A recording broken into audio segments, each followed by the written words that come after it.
हरे कृष्णा।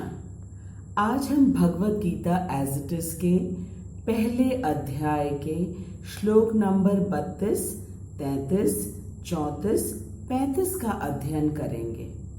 ओम अज्ञानतिमिरान्धस्य ज्ञानाञ्जन शलाकया चक्षुरुन्मीलितं येन तस्मै श्री गुरुवे नमः। हरे कृष्ण कृष्ण कृष्ण हरे हरे, हरे राम राम राम हरे हरे। जगत गुरु श्रील प्रभुपाद की जय, अनंत कोटि वैष्णवों की जय। किं नो राज्येन गोविंद, किं भोगैर्जीवितेन वा, येषामर्थे काङ्क्षितां नो राज्यं भोग सुखानि च, त इमे अवस्थिता युद्धे प्राणां त्यक्त्वा धनानि च, आचार्य पितर पुत्रस्तथैव च पितामह, मातुल श्वशुर पौत्र श्याला सम्बन्धनस्तथा, एतान् हन्तुम् इच्छामि ज्ञातोऽपि मधुसूदन, अपि त्रैलोक्य राज्यस्य हेतो किं नु महि कृते, निहत्य धृतराष्ट्रान् का पितृस्याज् जनार्दना।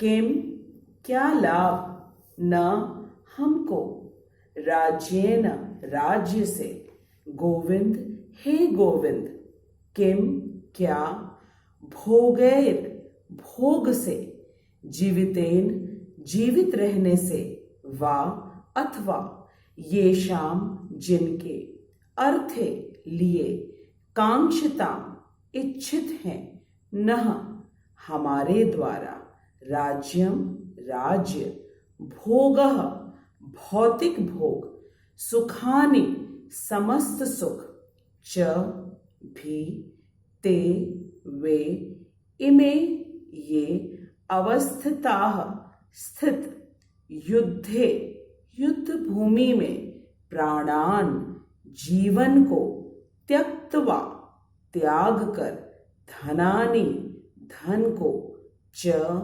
भी आचार्य गुरुजन, पितरः पितृगण, पुत्राः पुत्रगण, तथा और एव निश्चय ही, च भी पितामह पितामह, मातुलाः मामा लोग, श्वशुराः श्वशुर, पौत्राः पौत्र, श्यालाः साले, संबंधिनः संबंधी, तथा एतान ये सब, न कभी नहीं, हन्तुम मारना, इच्छामि चाहता हूं, धृत्र मारे जाने पर, अपि भी, मधुसूदन हे मधु असुर के मारने वाले, अपि तो भी, त्रैलोक्य तीनों लोकों के, राजस्य राज्य के, हेतु विनिमय में, किम्नु क्या कहा जाए, मही कृते पृथ्वी के लिए, निहत्य मारकर, धार्तराष्ट्रान धृतराष्ट्र के पुत्रों को, नह हमारी, का क्या, प्रीति प्रसन्नता, स्यात् होगी, जनार्दन हे जीवों के पालक।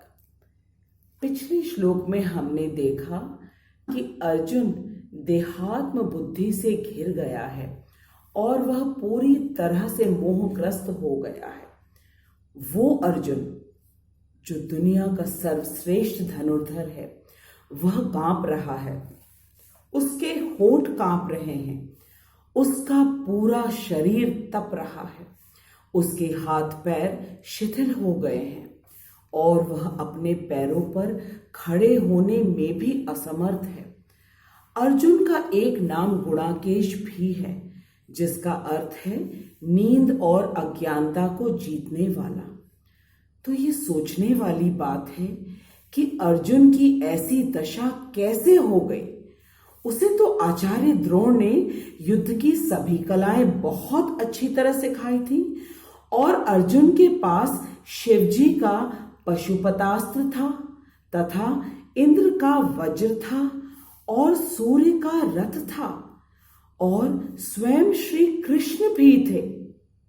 महाभारत का युद्ध श्री कृष्ण द्वारा रचाया गया था और श्री कृष्ण की इच्छा की पूर्ति के लिए अर्जुन भ्रमित और मोहग्रस्त होने का अभिनय कर रहा था ताकि श्री कृष्ण अर्जुन के माध्यम से हम तक भगवत गीता का ज्ञान पहुंचा सके।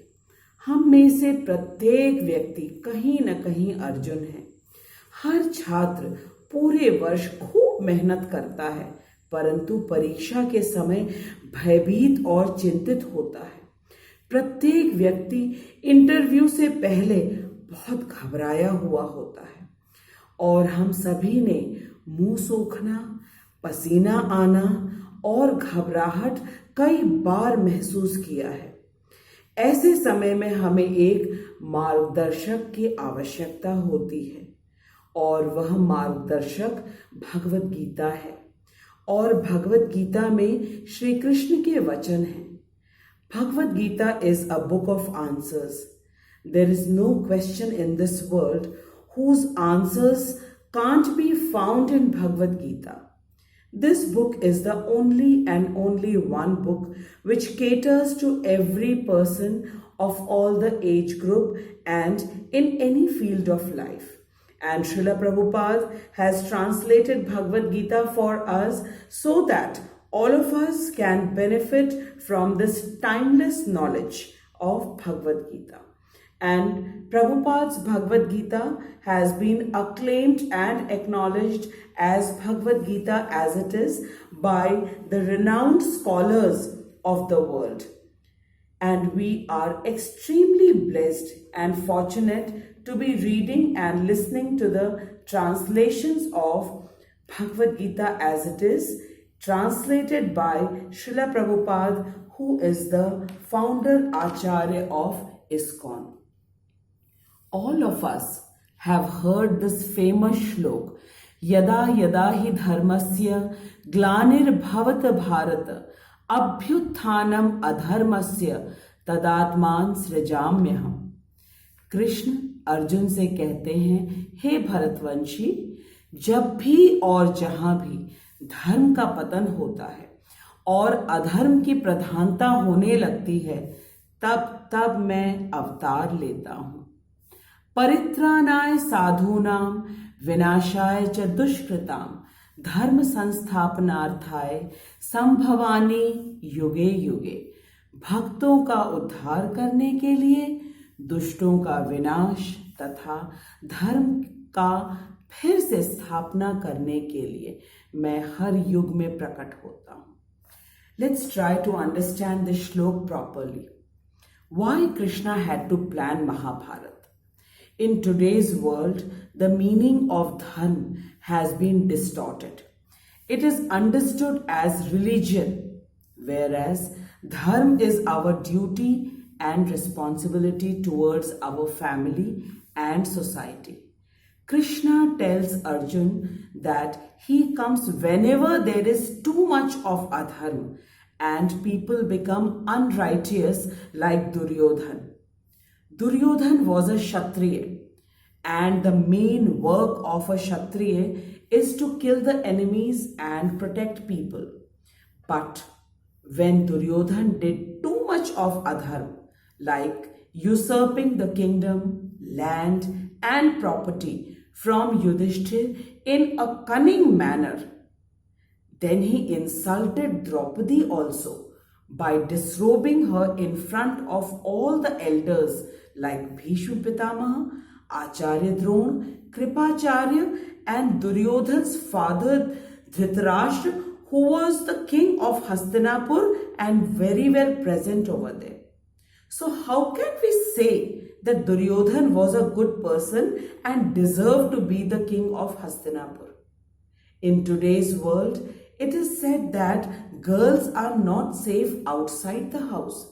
But Draupadi was insulted and humiliated in front of her own people, and it was only and only Sri Krishna who saved her from being disrobed. Sri Krishna is always present where there is dharma, and he destroys all the people who are unrighteous. In our house, we don't tolerate any nonsense by a domestic help. So how can we think that Sri Krishna, who is the absolute controller of the three worlds, will tolerate adharma and the people who support the doer of adharma? It is stated in Srimad Bhagavatam, Krishnastu Bhagavan Swayam, which means Krishna is omnipresent, वो हर जगह उपस्थित रहते हैं. Omnipotent, वो सर्वशक्तिमान है. And omniscient, वो हर चीज के ज्ञाता और दृष्टा है. Who can be more merciful and lovable than Krishna? Krishna ने सिर्फ द्रौपदी की ही लाज नहीं बचाई, बल्कि ये कहिए कि किसकी लाज नहीं बचाई. रुक्मिणी को शिशुपाल के चंगुल से बचाया, देवकी मैया की पुत्र रूप में पाने की इच्छा पूरी की, यशोदा के वात्सल्य भाव